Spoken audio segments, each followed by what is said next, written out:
Right, it is the 5th of August. Welcome to Lookup Weekend, and these are top stories tonight.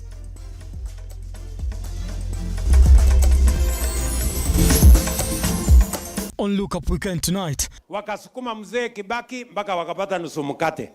Wamekuja kuzungusha Uhuru mpaka wakapata handshake.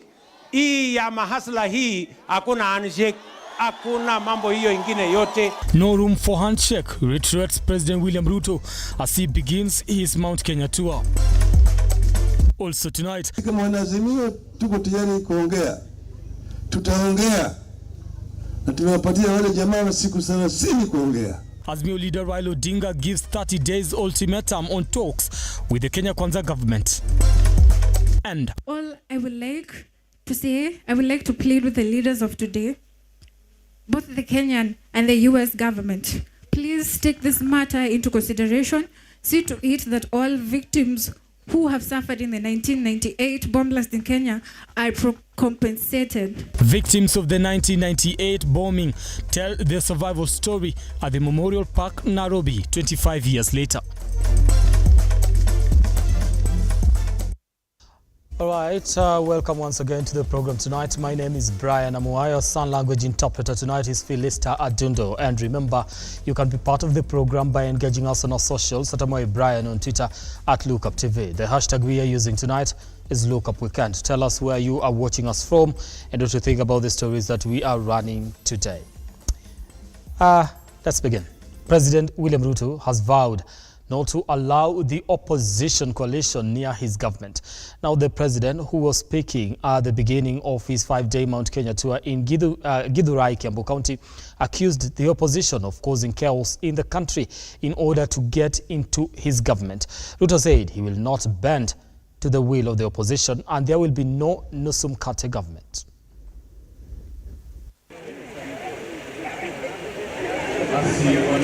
As the two political factions gear themselves up for the bipartisan talks, President William Ruto has come out to dismiss any likelihood of having the opposition an inch closer to his government, dismissing any possibility of a handshake. Na tumewaambia ile vitisho walikuwa naye ati ndio wapate serikali nusu mkate haitafanyika tena. Haiwezekani. Sijui kama tunaelewana. Na hawa watu nitawakalia ngumu. Na rais hapa, watu hapa Mlima Kenya walikuchagua wewe na wakakupatia kura zao zote. Wamesema kwa kauli moja mambo ya handshake hawataki. Mumekataa handshake. Wangapi wanasema hakuna handshake, hakuna handshake, hakuna handshake? Ruto, who was speaking during his 5-day Mount Kenya tour, accused the opposition of eyeing to get into his government using a backdoor. Watu wamezoea mambo vibaya. Wanajaribu kutuletea vitisho. Walisukuma mzee Moi mpaka wakapata cooperation. Wakasukuma mzee Kibaki mpaka wakapata nusu mkate. Wamekuja kuzungusha Uhuru mpaka wakapata handshake. Hii ya mahasla hii hakuna handshake, hakuna mambo hiyo ingine yote. Hii ni ya wananchi wa Kenya. The head of state firmly said the chaos that have been witnessed in the country in the past will not be experienced again, with his entire brigade joining in to assert that the Kenya Kwanza government will not tolerate any handshake talks. Mambo ya kuharibu mali, kuharibu biashara, kuharibu mali ya umma haiwezi tena kufanyika katika taifa letu la Kenya. Nyinyi mnataka watu watuharibie biashara yetu? Mimi niwakalie ngumu? Ama mnasemaje? Niwakalie ngumu? Nimewaambia wajaribu tena, watakiona. Hao watu ya Kirinyaga wakasema wataki polisi. Wakamwambia huyu mama wetu, kama wewe ni mama, kuja lete maandamano hapa Kirinyaga. Ilifanyika. Hawa watu, Your Excellency, watu ya Kirinyaga na watu ya Mount Kenya ni watu ya kutafuta mali na kuchunga mali. Na mtu yeyote ataharibu mali ni adui ya watu ya Kirinyaga na watu ya Mlima Kenya. Sisi tunataka maendeleo kama watu wa Mount Kenya.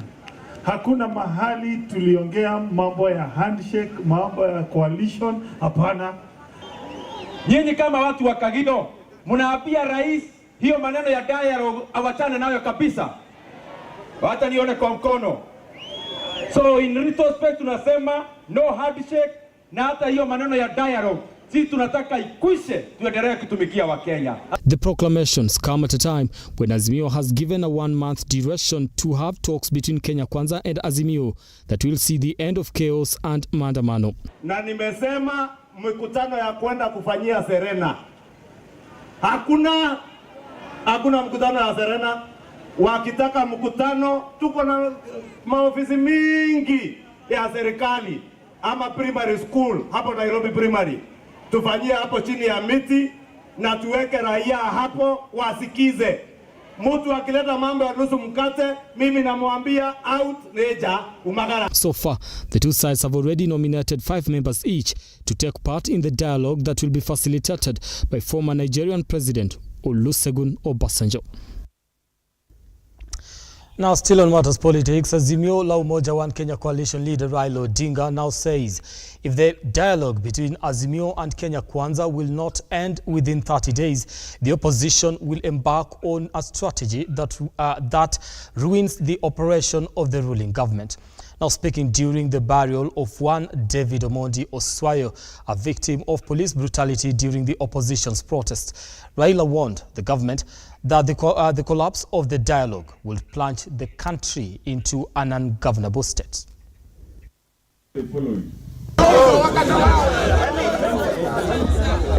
Before even the talks begin, the ground already looks shaky for the much-awaited Kenya Kwanza and Azimio dialogue. Speaking during the burial of David Omondi, a victim of police brutality during the anti-government protest, Azimio leader Raila Odinga warned that if the talks do not end within 30 days, then the opposition would embark on protests. Lakini tumesema sisi kama wanaazimio tuko tayari kuongea. Tutaongea. Na tumewapatia wale jamaa wa siku 30 kuongea. Baada ya siku 30 kama jamaa bado wamekaa ngumu, tutatoa amri nyingine. The Right Honorable Raila Odinga, in his graciousness, has agreed to have a second round of talk. We want to tell them that come to those talks in good faith and come to them seriously. Because if you lack seriousness, we are prepared to go back. So command. Raila asked the state to accept dialogue without any conditions, as that would ensure smooth talks that would lead to a consensus that will benefit both parties. Lakini tumetoa tume ambayo inaongozwa na Bwana Kalonzo Musyoka kuongea na wale kutoka ng'ambo ile nyingine. Na tumesema tutaongea bila masharti. Wao vile vile tumesema wasitoe masharti kwetu. Lakini wasipokuwa tayari kuongea na kukubaliana na sisi vile sisi tunataka, tumesema baada ya siku 30 Wakenya wataanza kuchukua hatua tofauti tena.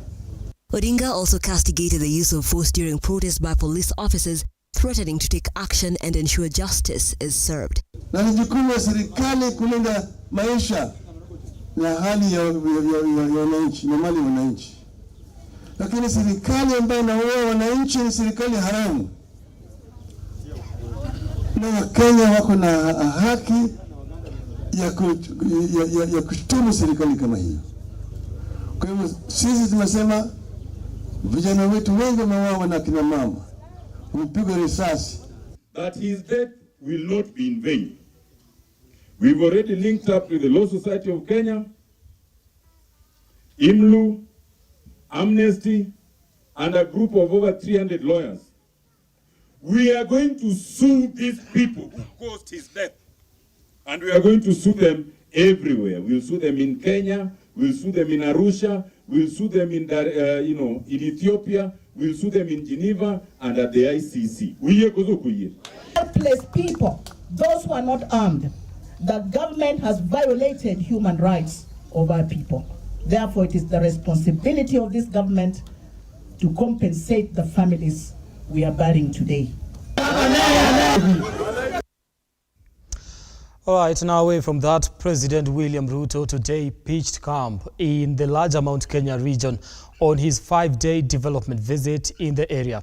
Now, the head of state was in Kiambu County, where he launched Githurai Market and the unveiling of a water supply facility.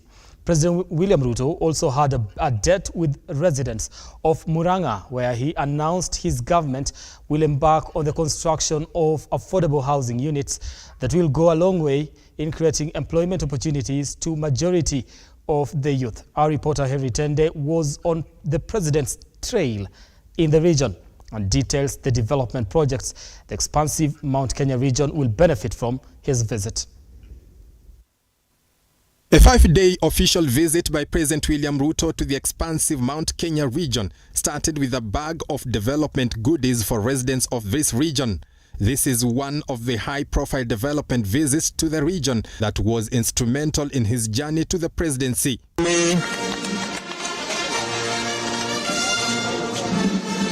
President Ruto and his entourage arrived in Githurai, Kiambu County. Here, the head of state officially opened the Githurai revamped market. This market expected to boost businesses in the area. President Ruto also commissioned a water supply facility that will offer clean drinking water to residents at affordable rates. Kwa miezi 8 imepita, hiyo kazi yote tumefanya, na leo tumefika hapa kutangaza rasmi ya kwamba watu wa sasa watakuwa na maji nyumbani na watakuwa na maji hapa katika tauni hii. Mbali na maji, tumekuja leo hapa hii soko ambayo tumekamilisha. Sasa mimi nataka nimwambie bwana wa matangi, ndani ya wiki mbili wananchi wameingia kwa ile soko, wanafanya biashara kule. Having already announced a further reduction of fertilizer cost from 3,500 to 2,500, President Ruto lauded the subsidy as a major milestone that will ensure the country produces enough food to reduce cost of living. Niliwaambia tutapunguza gharama ya mbolea. Mbolea ilikuwa inauzwa last year 7,000. Sasa tumepunguza mbolea kutoka 7,000 mpaka shilingi 3,500 mwaka huu. Mimi natangaza nikiwa hapa Githurai leo, tukienda mbele kuanzia wiki hii, mbolea tena tunapunguza kutoka shilingi 3,000 mpaka shilingi 2,500. Kwa sababu tunataka kuhakikisha ya kwamba tunawasaidia wakulima wetu wazalishe chakula, ndio bei ya unga iteremuke. For internet lovers, the head of state had good news for them. Githurai will be installed with digital hubs that will offer internet to majority of youth in the area. Kila ward tunaweka ICT hub, every ward, ili tuhakikisha kwamba kupitia kwa mtandao ile inaitwa digital jobs. President Ruto and his group later toured Kirinyaga County and had a meeting with the people. Here, the head of state promised residents that the government will embark on affordable housing projects where millions of jobs will be created. Tunataka kutumia affordable housing kuzalisha ajira 1,000,000 Kenya. Vijana wa Kenya 1,000,000 wapate ajira kwa sababu ya mpango yetu ya affordable housing. Tumeanzisha sehemu ingine, tunakuja hapa kuanzisha yetu ya Kirinyaga Wednesday. Mimi nataka niwaambie vijana wa Kirinyaga ya kwamba hiyo mpango ambayo tunataka hapa Kirinyaga, tunahitaji manyumba 20,000. Tunahitaji vijana karibu 50,000 watakao tusaidia kwa mambo ya affordable housing. Vijana wa Kirinyaga, mko tayari tufanye hiyo mpango pamoja? President Ruto also visited Nyeri County, where he also gave promises of improved development. Henry Tende, Lookuptv. Now, August 7th, 1998 was a dark day in Kenya's capital, Nairobi, after suspected terrorists bombed the American embassy building, killing and injuring thousands. Now, 25 years later, the survivors are still awaiting compensation. Our reporter Amina Abdirahman was at the Memorial Park prayers today and filed the following report. 25 years since the tragic bombing at the American embassy in Nairobi, memories are still fresh for victims of the tragedy who gathered for a victims' prayer day held at the 7th Memorial Park in Nairobi. The blast left more than 200 people dead, while more than 4,500 injured, as others gained lifelong health complications and disabilities. Ndio maana tuko hapa. In attendance were members of the Senate Ad Hoc Committee who are pushing for the compensation of the victims. What we are saying is that the Kenyan government through the Senate and our president, and everyone should come together so that we speak to the American government, so that the American government can compensate these people. And our hope is that our Kenya government will also take a position on this matter to also directly engage the American government so that Kenyans and other citizens of the world who have suffered under similar circumstances can also be compensated. Emotions ran high as victims narrated their ordeals as their day-to-day challenges. The silent survivors, right now, we are all grown men and women. As you can see, we've been pleading for 25 years. We inhaled very dirty medically chemicals. So many people have died just because of those chemicals. Please take care of us, compensate us. For now, the victims' only prayer is for the U.S. government to compensate them in order to cater for their needs. So, I'm very glad that the senators have endorsed that bill to engage with the House of Congress, with the senators in America. This is our last straw. Amin Abdurrahman, Lookuptv. Right, thank you, Abna Abdurrahman, for that particular report. And I do believe that takes us to our first break here on Lookup Weekend. Don't go too far, we'll be back with more stories, including sports.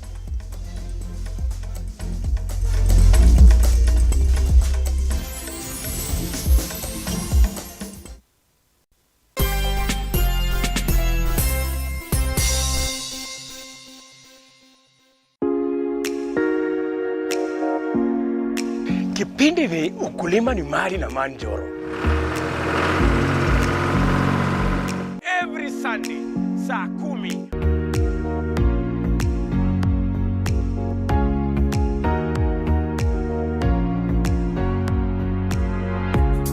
Jiunge na mimi ili nikufundishe mengi kuhusu ukulima wa nyanya, wa mboga, kuweka ng'ombe, kila kitu ambayo inahusikana na ukulima, ili ujifundishe mengi, uweze kujua ukulima pia ni mali. Kumbuka kipindi ni nini? Kipindi ni ukulima ni mali na manjoro, upate hela.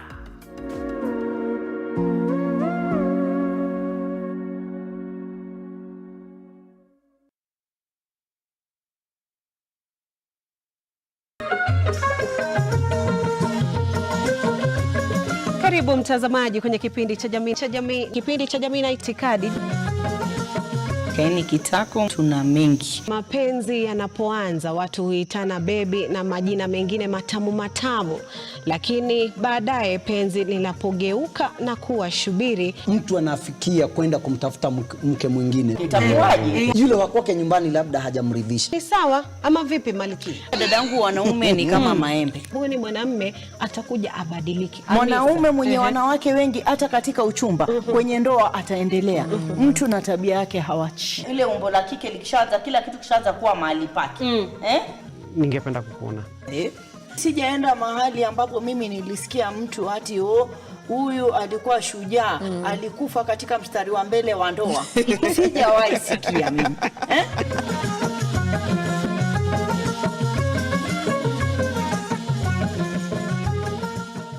Are you a junior secondary school, a college, a TVET institution or a university, and you want to advertise your intake? Book now and advertise with us today on both Lookuptv and all our digital platforms. Call us today on 011 0430 158, 011 0430 158, or email us on sales@lookuptv.co.ke.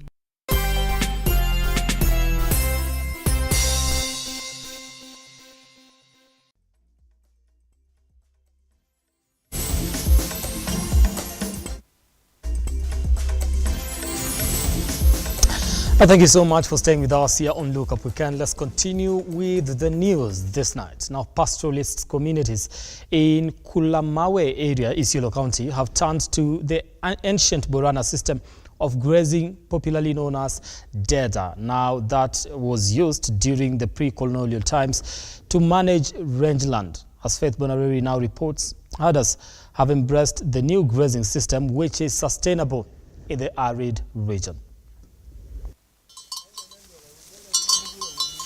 This is Galbatura, a beautiful area in Isiolo County. These healthy camels and cows are a product of hard work from drought resilient in Isiolo County, which has improved pastoralism in Kalamawe area. Through DRIC project, they were able to reclaim the system, and now their area is well managed and the capacity of livestock is controlled.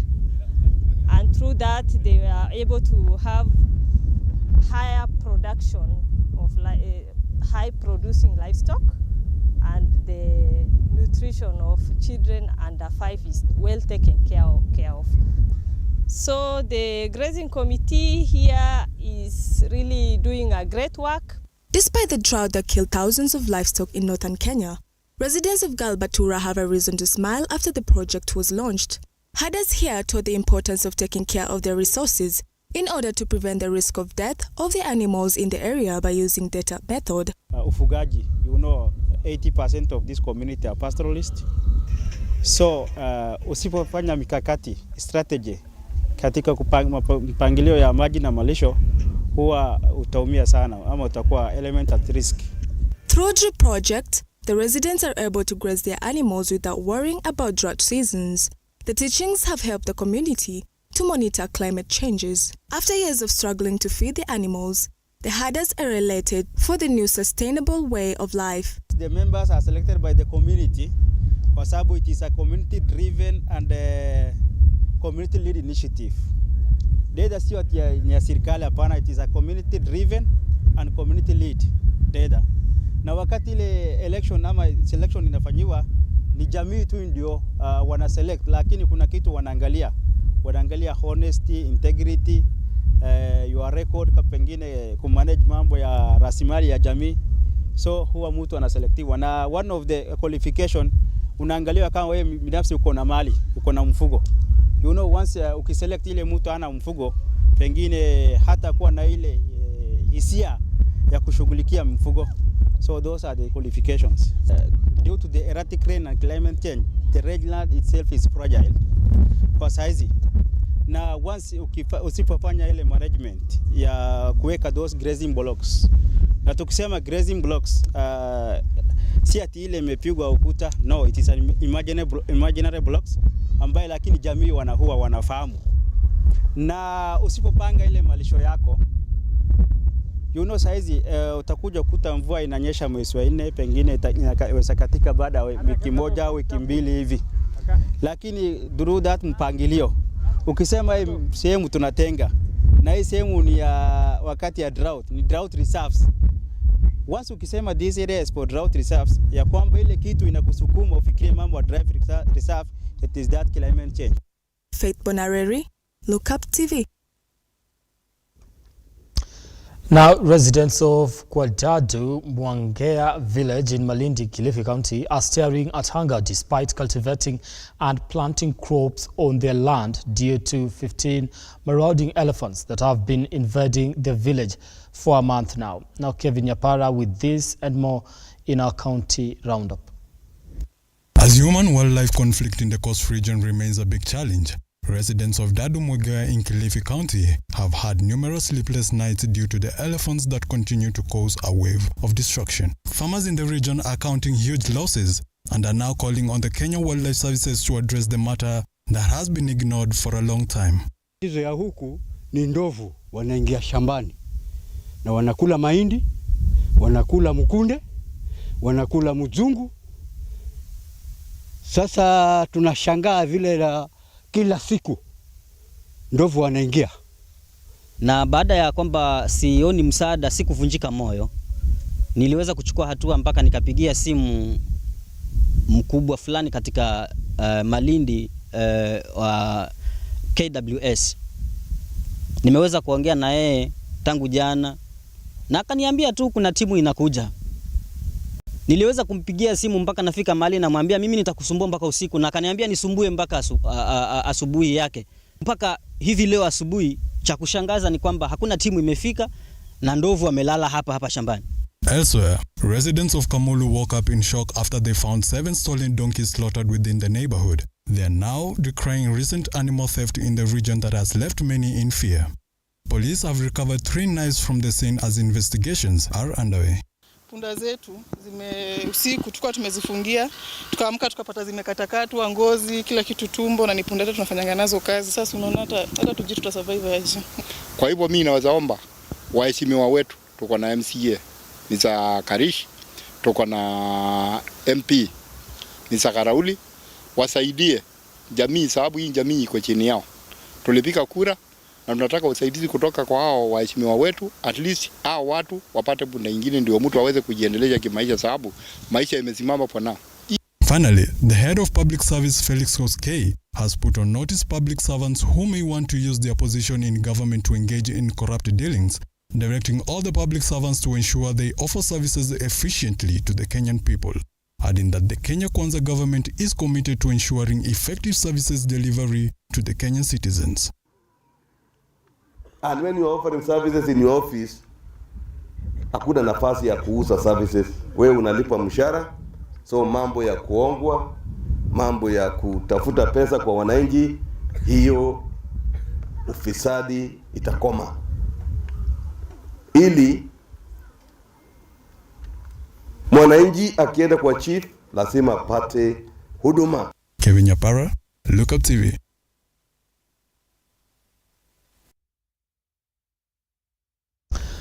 Hi from that. Maternal health though vital for women continues to face many challenges, with many women in different parts of the country encountering numerous difficulties during childbirth. Now many forced to walk long distances to access healthcare services. Wairi Mukimani with the sad tales of expectant mothers in Bungoma County. Access to quality health care, including reproductive and maternal health services, is essential to address the unique health needs of women and young girls across the country. As addressed by the Fawe Foundation through Imarisha Msichana program led by Regional Coordinator Teresia Otieno, promoting awareness and eliminating socio-economic barriers that may hinder access to healthcare services can significantly bridge the gap for women's healthcare across the country. Imarisha Msichana ni program yenye tunafanya kuungana na Fawe Kenya, na ifanya kuungana na Mastercard Foundation na Fawe RS, yenye tunajaribu kufundisha wasichana kutumia models yenye tuko nazo. This is just a picture of what women and girls in this area have to go through to access healthcare services, especially during their delicate pregnancy journeys. Shida tunazozipitia wakati wa ujauzito, tuseme tunataka kwenda hospitali kujifungua. Sisi hatuna means of transport mzuri. The geographical distance and poor transportation in this area has made it difficult for expectant women to reach healthcare services in a safer and timely manner. Kufika pale hospitali Webuye, huyo mtoto walipokuwa wanafinya maji mama, wanamfinyilia mama wamtoe maji ndani ya tumbo. Wakati wa kujifungua mtoto alikuwa amechoka. Not one or two have endangered their unborn babies trying to cross to the other side of the river, the only place they can access maternity services that they can afford. Their stories run deep. Ilichukua muda mrefu ndiposa nikafika kule hospitalini, na nilipokuwa nikienda kule hospitalini hali ikawa ngumu barabarani, nikajifungulia barabarani na nilijifungua mtoto akiwa mtoto wa kwanza. The mountainous nature of Mount Elgon has become a huge burden to these women as they explain the kilometers they have to travel to at least access services during childbirth, some not even able to reach the other side in time. Hata kuna wakati mama mjamzito ameipita hapa kwa mfunje na vijiti zikavunjika, then akaanguka ndani ya maji. To overcome this challenge and create a safer environment for women in this area, the collaborative efforts between government and NGOs have led to creation of mobile clinics by AMREF to save lives of women and their unborn babies. Of PHC will align with the national priorities to strengthen access to health services, to ensure quality of health services, protect the people of Bungoma from the financial risks of ill health, and strengthen the responsiveness of the health system in Bungoma. 2, we have allocated 200 million in financial year 2023-24 budget for effective implementation of PHC activities. Warimu Kimani, Lookuptv.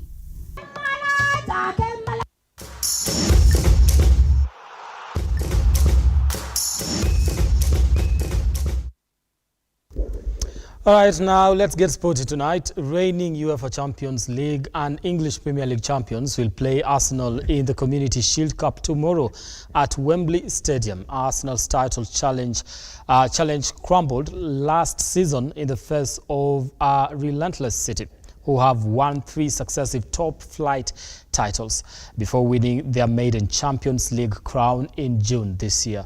Now the match returns to Wembley Stadium after being hosted at Leicester City's King Power Stadium in 2022 due to the Women's Euros.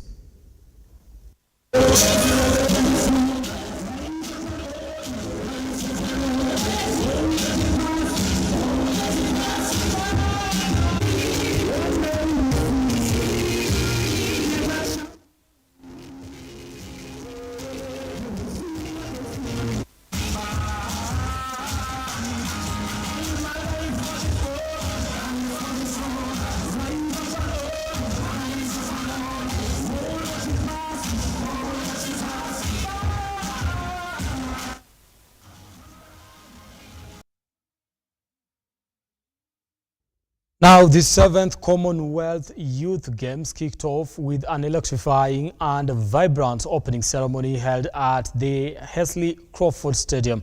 The Games were declared officially open by the President of Trinidad and Tobago, Christine Kangaloo, in an exciting and colorful opening ceremony at the heart of Trinidad.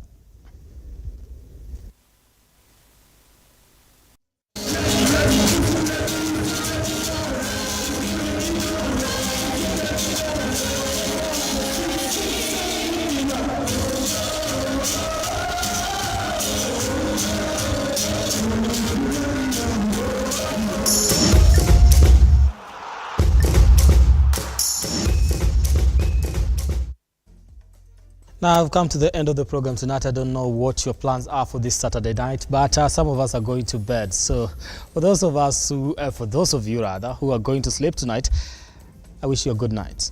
For those of you going out, I wish you, take care. My name is Brian Amwai. On behalf of everyone that has made it a success tonight, I do want to thank you so much for watching. Let's do this again next time. Our sign language interpreter tonight has been Philista Adundo. Good night.